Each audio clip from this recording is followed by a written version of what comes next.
August the 16th. Trouble, turn to God. I waited patiently for the Lord, and he inclined to me, and he heard my cry. He also brought me up from the horrible pit, out of the miry clay, and set my feet on a rock, and established my steps. Psalm 40, verse 1 through 2.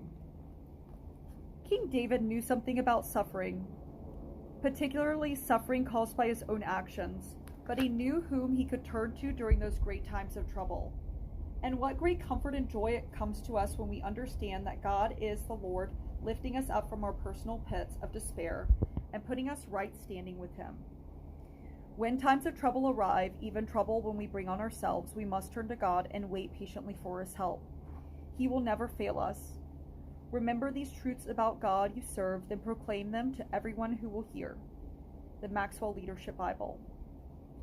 To whom do you turn when in trouble? Let's hear it in the comments or in your journal. And I'll have a turn with this one. I have to tell you, please someone put it in the comments. The Bible verse for do not put your hopes and do not put your trust in princes, but trust in the Lord. I'm sure that it's Proverbs. It is Psalm 146 verse 3 through 7. In the Psalms, do not put your trust in man or princes, but put your trust in the Lord. And I think when you don't have anyone other than God, that's something that's really easy to digest until you only have God. And we really, in our lives, we have only had God at some points. And you really find a humbling point of being at God's mercy. You really find a humbling point of complete surrender.